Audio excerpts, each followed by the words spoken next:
Hello, hello. So I have made a crazy ridiculous amount of stickers over the last couple of months.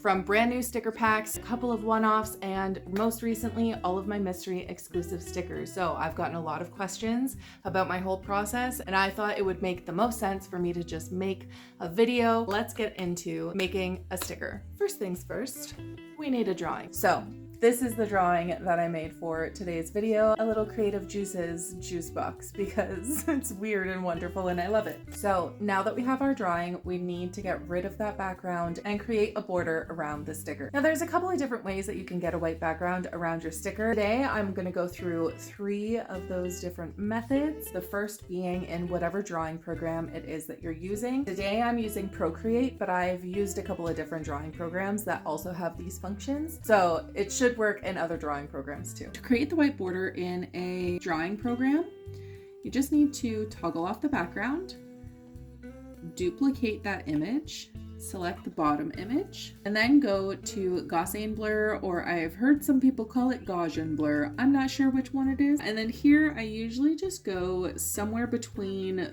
3 and 6. Today I'm going to go for around 4%. And you're going to go to your selection tool, make sure it's set to automatic, and then kind of click and drag until the whole thing is selected, and then keep going until you start to see this blue border around the image. That's what's going to turn into your white border. Next, go over to your layers, add a layer on top of it, and then drag and drop in white. Now, as you can see when I did that, it is a little jagged. I've tried a lot of different things to get this to not be jagged, to be more smooth, while still being crisp enough to put in my cutting program. Unfortunately, I haven't found a way yet. If you know a way, please let me know.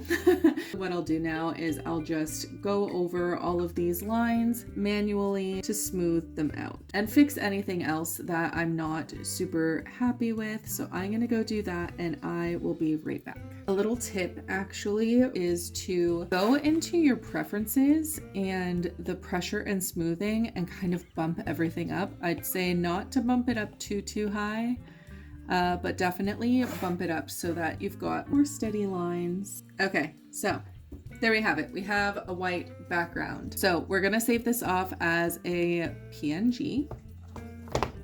Now we're gonna go into Cricut Design Space and create a new project with just a blank canvas.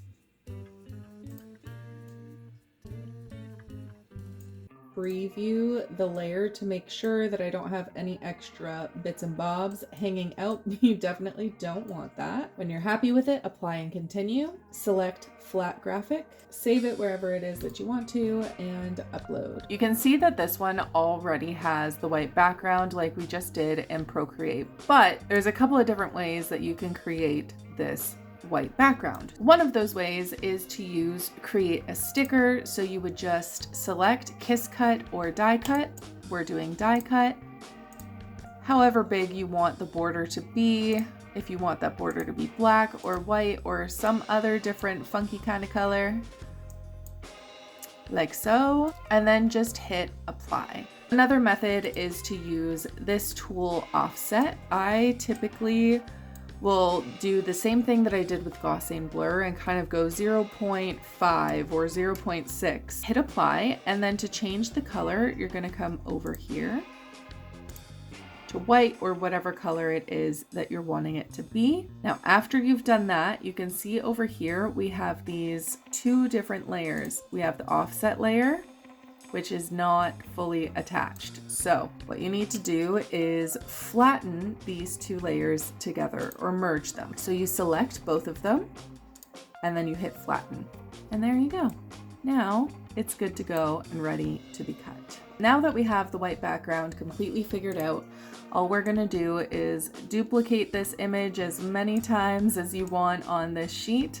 Obviously, there's gonna be a limited amount of space on an 8.5 by 11. So kind of just guesstimate how many you think you could fit on there, and then I will save it.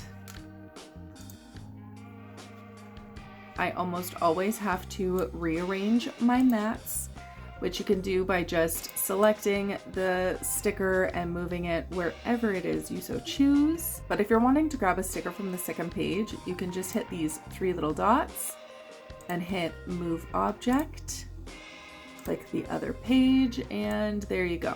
You have that sticker has been moved. I don't think I have any space for it here, so I'm just gonna hit hide selected. So you can rearrange all of your stickers super funky like this to try and maximize the sticker paper. That's what I do because I want to waste as little as possible throughout this process. Now, if I wanted to get this hidden sticker back out, I can just click on that and it would pop it in there for me. I don't want to do that because it's not going to fit. Okay, so now it's time to print. When you get to this page, I would suggest using your system dialog. So just toggle that on right there, hit print, and this little window is gonna pop up. It may be different, of course, for other printers, but I would assume it would be pretty similar to this. If you can just find this right here, your preferences, typically when you print through Cricut, it will choose plain paper, and it gets me in a lot of trouble with printing if I print on plain paper when I'm actually printing on glossy sticker paper. So choose whatever is the best option for your specific printer, and then also make sure that you're changing your quality to high, and you can toggle this on right there. So every single time you're printing, it is using these settings. Just be careful because if you're switching to a different project, it is going to default to this. Okay, so while that's printing, let's talk a little bit about sticker paper. So I don't have a whole lot of reference for different kinds of sticker papers. I've only ever used 2 different kinds before, and I loved both of them. I used to use the Joyeza brand that you can find on Amazon, which is this one. And I recently just upgraded to using the Koala brand, which is this one. I really enjoy the feel and the quality of the Koala printer paper more than the Joyeza. It's a really nice paper. I will say the only thing is that they have this very faint pink labeling on the background, which I don't enjoy. I wish it was just plain white, but it is what it is, and it doesn't make any difference to your stickers that are on the front. It's just the backing that people are ripping off and throwing away anyway. Okay, this is printed. As we can hear, my printer making crazy noises in the background. So for me, my next step is to laminate. If you've been on my channel for a little while, you would have seen me laminate so many sticker sheets. I use the Avery brand cold laminating sheets. From my own research, I have seen a lot of people say that if you're using thermal laminating machines, which I guess would be hot lamination versus cold lamination, it can kind of mess with the adhesive and kind of react with the ink and the colors of your stickers as well.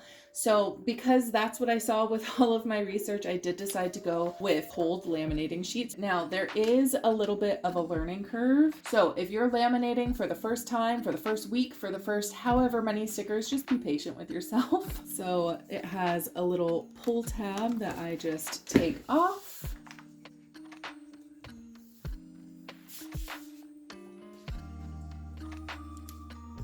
So I'm kind of just like rolling that top part of the paper back.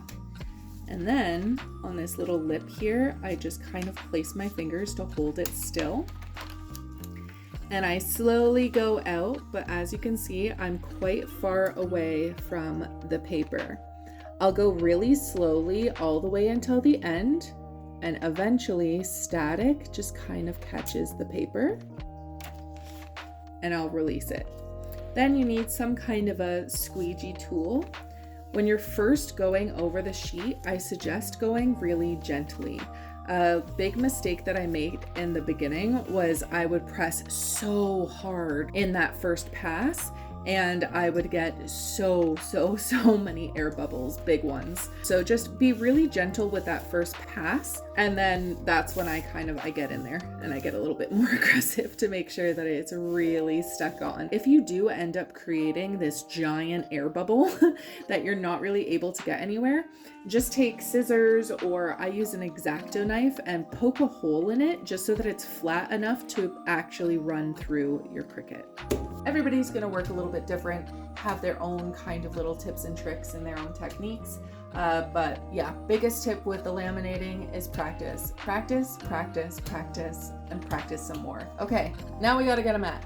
I know that the mat is sticky and it's on there, but I've had a couple of times where things have moved or slid or something. So I like to put extra tape down just to make sure it's nice and secure and I'm not gonna have anything tragic happen.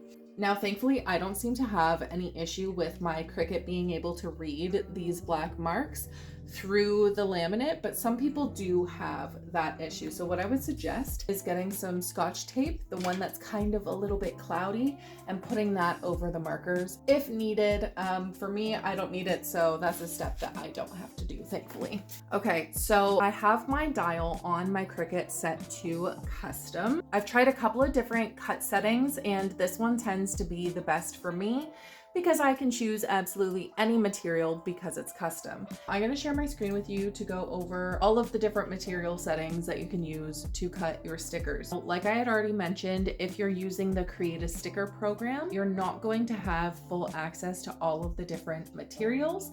This is in step 2, set base material, like it says right here. So this is what I typically use, is the heavy cardstock 100-pound paper option. If it's the very first time that you're using the program, I don't really remember what's gonna pop up for you anymore, but you can just go down to this green text down here, which is browse all materials, and you'll be able to find all of these different kinds of materials that you can choose from. I have noticed for myself and other creators that I watched when trying to figure out how to make a sticker, a lot of people tend to go with cardstock, whether that's heavy cardstock, medium cardstock, I think is down here, whichever.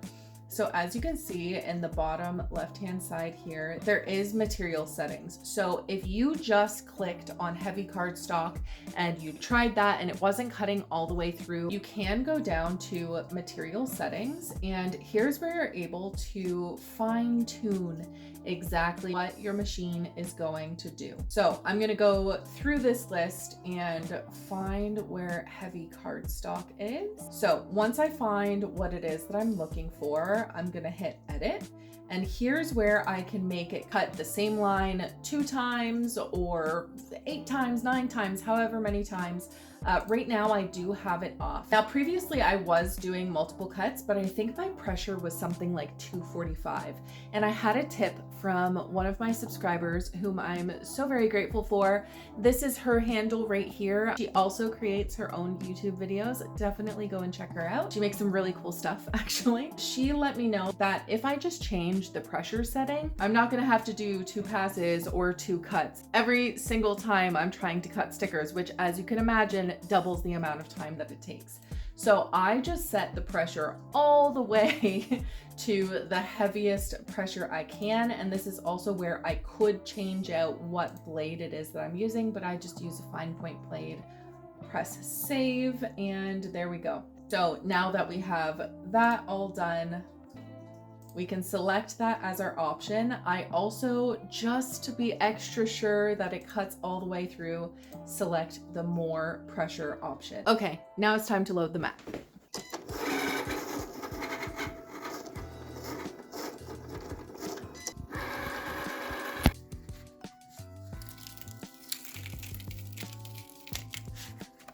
And now we have a sticker. Cute little sticker that is ready to be stuck on whatever it is that you want it to be stuck on. So there's definitely a lot of different things that can happen in the process of making a sticker that are super frustrating and hard to figure out and troubleshoot on your own. I, of course, am only one person, so I can only speak from my point of reference, but let's go through a couple of different things that I've had to deal with that are frustrating and drive you crazy in the moment, so hopefully you have an easier time. The first thing that I want to talk about actually relates to what we just did, where we increased the pressure in your material setting and we also chose more pressure on that little drop down list there. If you're noticing that it is still not cutting through, try using different material settings. I've seen a lot of people have luck with using poster or poster board. So definitely play around with that a little bit and see if you can figure something out. If you're noticing that your paper is ripping as it is cutting, it is very likely two different issues. Number one is that you're using too much pressure, and so it is ripping and shredding the paper as it's trying to go. Number two is that your blade is dull.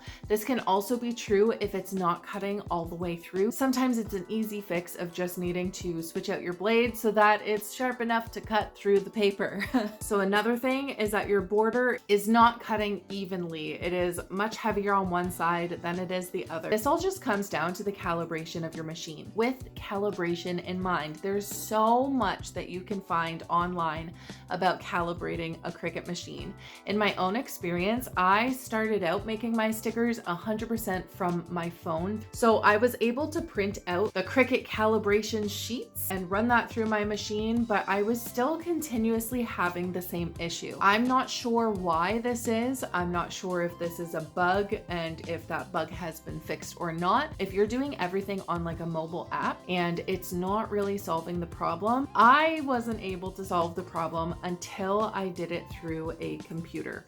Not sure why, no idea why, like immediately fixed the problem, which is crazy and ridiculous and I don't understand. But if you're able to access a computer, borrow a friend's or something like that, hook it up to your machine to run that calibration, that's probably your best bet. It was the only way that my Cricut ended up being calibrated and cutting my stickers properly. I know that I already mentioned it earlier in the video, but I am gonna mention it again. If when you're printing out your stickers, the colors are not coming out right, make sure to look at those printer settings. Obviously, there's so much that you can do with the printer itself, like making sure that you have enough ink in your machine, doing an ink flush, all of the different maintenance things that can be done on a printer. Definitely something that you can do, but I would encourage you to first check that you are using your system's dialog and that you're going through and making sure all of the preferences that I showed you earlier are right for what paper you're printing on. Bringing something from a digital space into the real world,